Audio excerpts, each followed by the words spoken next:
ওনাকে স্টেজে আসার জন্য অনুরোধ করছি।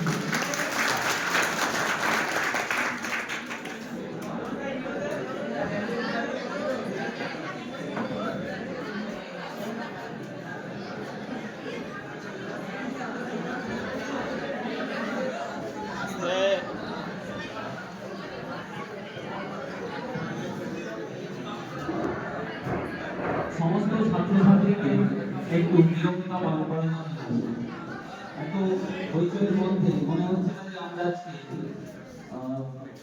আমাদের দশম শ্রেণীর ছাত্রছাত্রীদের অন্তিম দিন হতে যাচ্ছে ব্যাটিং।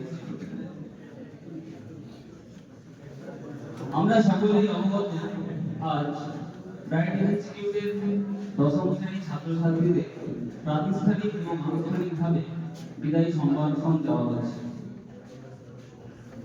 তো এই বিদায়ী মঞ্চে উপস্থিত আজকে বিদায়ী মঞ্চের সভাপতি মহাশয়, ব্যাট ইনস্টিটিউটের অন্যান্য শাখার কর্মকর্তাবৃন্দ এবং শ্রদ্ধেয় শিক্ষক শিক্ষিকাবৃন্দ, সর্বোপরি অত্র ইনস্টিটিউটের সমস্ত শিক্ষক শিক্ষিকাবৃন্দ এবং যারা না থাকলে হয়তো আজকের এই বিদায়ী মঞ্চ প্রতিষ্ঠিত হতো না, সেই সমস্ত ছাত্রছাত্রী ও স্পেশালি বিদায়ী ছাত্রছাত্রী সবাইকে আমি আমার অন্তরে অন্তঃস্থল থেকে সালাম জ্ঞাপন করছি। আসসালামু আলাইকুম ওয়া রাহমাতুল্লাহি ওয়া বারাকাতুহু। আজ আমাদের সামনে একটা আবেগপ্রবণ দিন। প্রথাগতভাবে আমরা যে কোনো জায়গায় উত্তীর্ণ হতে গেলে তার একটা অন্তিম দিন আসে। এতদিন পর্যন্ত আমরা ব্যাট ইনস্টিটিউটের ছাত্রছাত্রীদেরকে পড়ালাম, এইবার হচ্ছে তোমাদের জীবনে একটা প্রস্তুতি করব, যেখানে বিভিন্ন পরীক্ষা দিতে গেলে তোমাকে মাধ্যমিকে তোমার স্ট্যান্ডার্ড জানাতে হয়। সেটাই তোমরা কিছুদিনের মধ্যে 10 তারিখ থেকে, আগামী 10 তারিখ থেকে দিতে যাবে। এটাই তোমাদের প্রস্তুতি এবং জীবন গড়ার একটা প্ল্যাটফর্ম বলা যেতে পারে। সেটাকে তোমাদের একটা শক্তপোক্ত ভিত্তির উপর দাঁড় করাতে হবে। এই জন্য তোমরা এতদিন পর্যন্ত যে পরিশ্রম করেছো, সেই পরিশ্রমের প্রতিফলন আগামী 10 তারিখ থেকে তোমাদের জাহির করতে হবে অ্যানসার করতে। তার জন্য তোমাদের মানসিকভাবে প্রস্তুত নিতে হবে। হয়তো তোমাদের জীবনের এটাই প্রথম পরীক্ষা যেটা তোমরা নিজের ইনস্টিটিউশন থেকে বাইরে গিয়ে পরীক্ষা দিতে যাচ্ছ। এই জন্য হয়তো একটু মানসিকভাবে বিধ্বস্ত হতে পারো, কিন্তু কোনো দিকে কর্ণপাত না করে তুমি তোমার প্রস্তুতি যেভাবে নিয়েছো সেভাবে একটু মানসিক দৃঢ়তা দেখাবে। আশা করি তোমরা যে কাঙ্ক্ষিত সাফল্য আশা করেছো সেই সাফল্যের শিখরে তোমরা উপনীত হতে পারবে। এবং এই তোমাদের সাফল্য শুধু তোমাদেরই নয়, তুমি যে ইনস্টিটিউশনে পড়েছো তোমার বাবা মা এবং আত্মীয় পরিজনদেরও কিন্তু মুখ উজ্জ্বল করবে।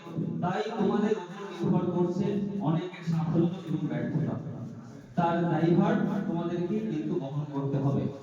একজন শিক্ষার্থীর সফলতা নির্ভর করে এবং তার যে শিক্ষকবৃন্দ, তার পিতামাতা, তাদের সকলের কর্মের যে পরিসর, সেই পরিসর যাতে সেই ছাত্রছাত্রীরা সফলতা অর্জন করে তার মাধ্যমে বহিঃপ্রকাশ হয়ে থাকে।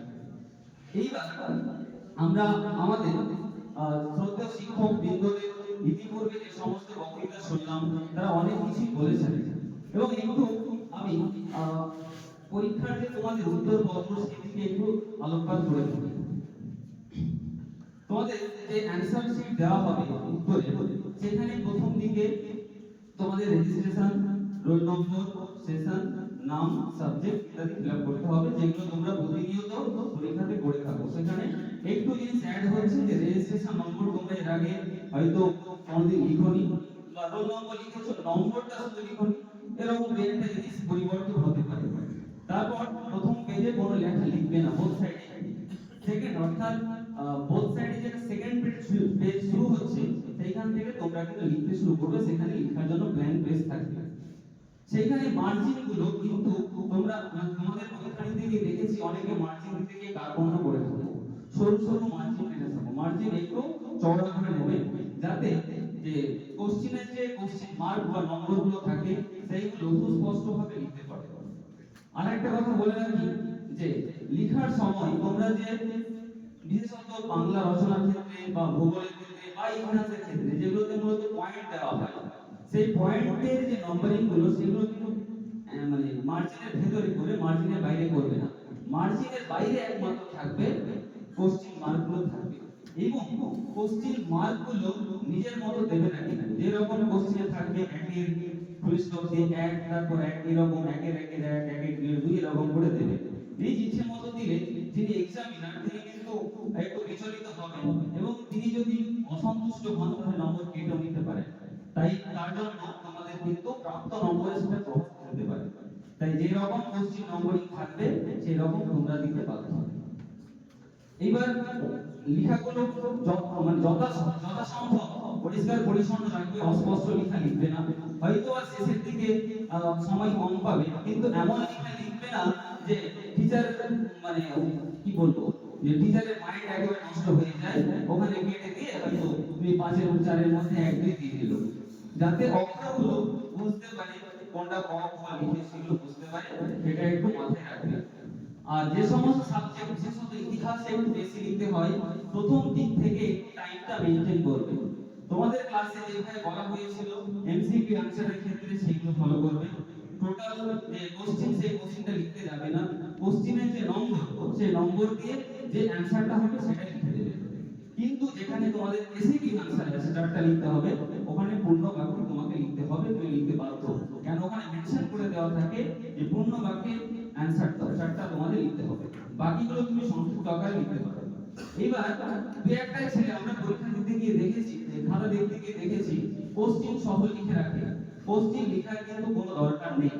আরেকটা জিনিস হচ্ছে যে শর্ট কোশ্চেন লিখতে গিয়ে তোমরা সিরিয়ালি মেইনটেইন করে থাকো, হয়তো কোনো একটা সময় তোমাদের লেখার সময় মনে আসছে না ওই শর্টটা, তুমি ফাঁকা রেখে দিয়েছো, কিন্তু দেখা যাচ্ছে যে পরীক্ষা শেষ হয়ে যাচ্ছে অথচ তোমার অ্যানসারটা মনেই আসলো না, ওটা ব্ল্যাঙ্ক থেকে গেল।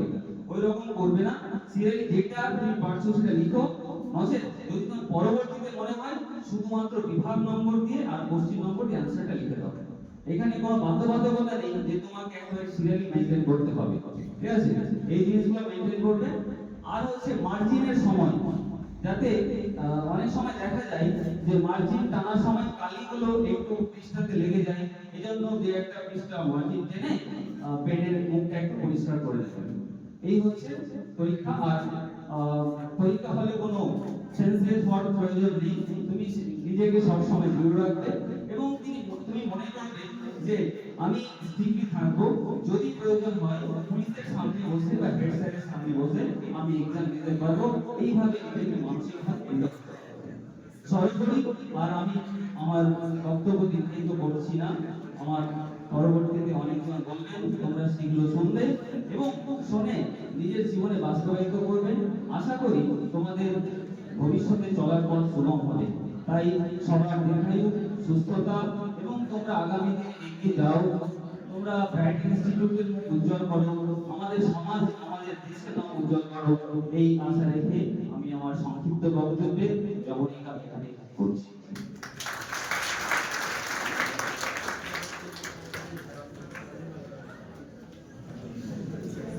অসংখ্য ধন্যবাদ স্যারকে। এবারে আমাদের সামনে একটা গান গেয়ে শোনাবে